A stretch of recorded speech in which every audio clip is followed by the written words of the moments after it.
À tout point de vue, l'appel lancé hier dans le journal du dimanche par 150 personnalités marseillaises, artistes, politiques, magistrats, policiers, médecins, enseignants, sociologues, pour la légalisation du cannabis, est symbolique d'une époque, la nôtre hélas, dans laquelle, plutôt que de s'attaquer aux causes profondes, on prétend régler les problèmes par une fuite en avant.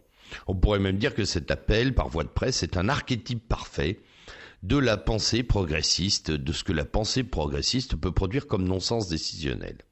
D'abord parce que, invariablement, la clique des bobos de gauche nous resserre le serpent de mer de la légalisation du cannabis à chaque présidentielle. Belle constance pour un fantasme mal digéré de 68 ans retardé. Ensuite, parce que cet appel émane de personnalités, entre guillemets, marseillaises, d'une ville symbole à elle seule de l'effondrement de la puissance publique, du respect des lois et des bonnes mœurs. Bienvenue donc sur la planète Marseille, sur laquelle règne le côté obscur de la force. J'ai nommé bien entendu les deux éléphants locaux du Parti Socialiste, Patrick Menucci et Marie-Arlette Carlotti. Ces deux tristes cires ont réussi à embringuer tout ce que la cité phocéenne martyre compte d'élites éclairées, entre guillemets là aussi. La liste est longue de sommités du rap, de sociologues et profs de gauche, de flics et magistrats en retraite.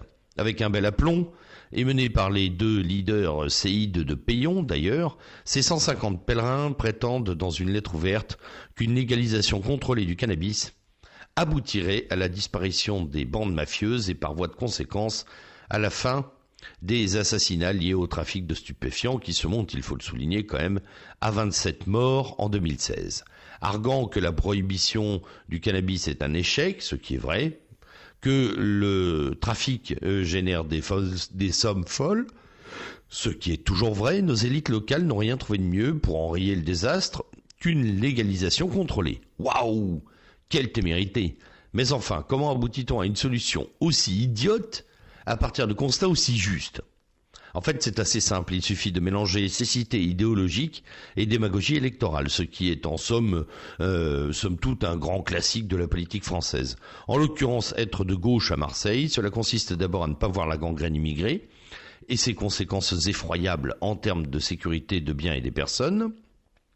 Ensuite, il faut y lier la nécessité de draguer les électorats susceptibles de basculer à gauche dans une région où le Front National règne en quasi maître des urnes. Et vers qui se tourne-t-on? Encore une fois, les immigrés. Rien d'étonnant donc à ce que cette démarche, bien fondée quant à son objet, se transforme en rengaine sirupeuse pour gauche molle. Quand on voit l'inefficacité des mesures de légalisation déjà expérimentées en Espagne et en Hollande, on comprend mieux que c'est moins le résultat de terrain que le résultat électoral qui est recherché. Voilà ce qui fait de cet appel un positionnement criminel, oui, criminel au regard des lois de ce pays qu'il vaut mieux forcer à faire appliquer plutôt qu'à liquider, criminel au regard de la ville de Marseille et de ses habitants, terrorisés par des bandits racailles issus de l'immigration la plus sauvage. Soigner les symptômes, mais jamais les causes profondes, tel pourrait être le mot d'ordre. Et quand je dis soigner, j'ironise, bien sûr.